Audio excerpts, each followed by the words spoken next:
The Minnesota Vikings have been making moves, and they have primarily focused on improving both of their lines of scrimmage. They have plucked a couple of Colts starting offensive linemen. That's 40% of the offensive line. That's where the Vikings need help. They need ability. They need a little toughness. They need some badasses. They need some, what Jim Mora, the younger, used to call dirtbags on the offensive line, guys who will get into a street fight in a phone booth with you.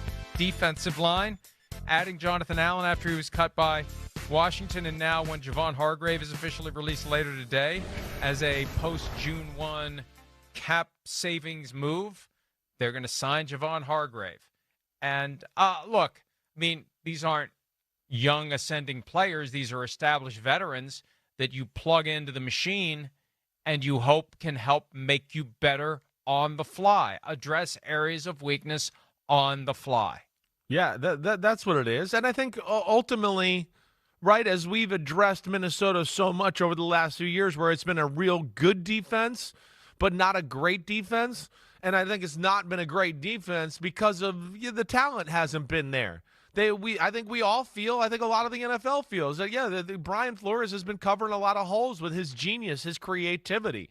Now he's going to have more versatility to do different things. He's not going to have to play the Detroit Lions and go, I got to overplay the run to such an extent here because I don't have big-time D tackles to stop it or do anything. So now I got to get all these people at the line of scrimmage to scare them from the run to then drop out because they might pass it and do that. He's not going to have to be as drastic, right, or maybe as crazy exotic anymore because he's going to go, wait, I'm okay here.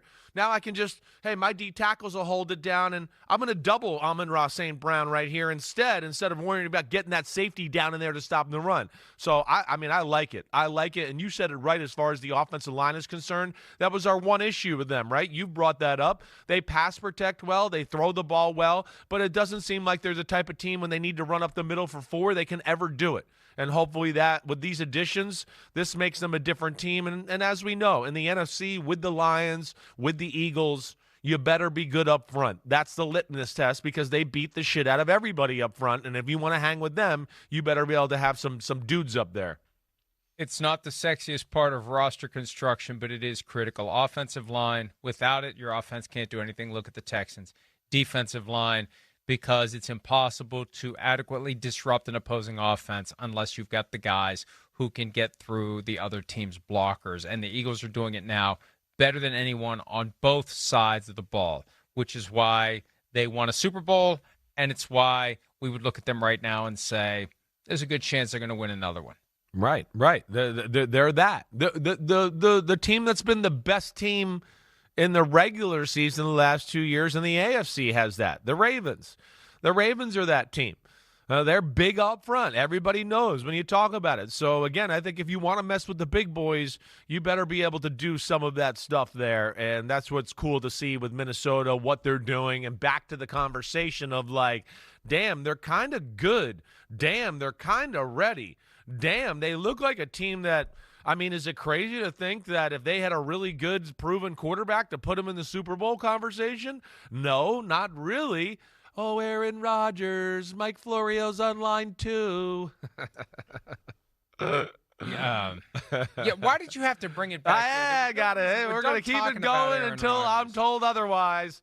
Until I'm told otherwise and Aaron Rodgers is on another team, I'm hoping for that Vikings putting on the cap, holding up the number 12 jersey, Minnesota Vikings, and then he'll sign the jersey and said, screw you, Florio, and we'll get it to you, and then you'll become a fan again. I think that works well. That would be great. Right. If he would send me a Vikings jersey that says, I still don't waste my time reading crap like that, that gets framed right next to the Lawrence Taylor bad mother effer jersey side by side. Yeah.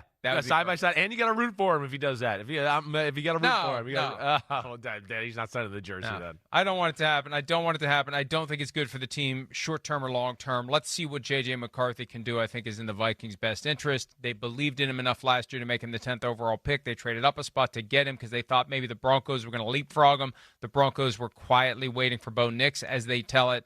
So the Vikings believed in McCarthy. Let's see what McCarthy can do. Hi, it's Mike Florio. Thanks for watching PFT on YouTube. Hit subscribe for the latest news and analysis from Pro Football Talk.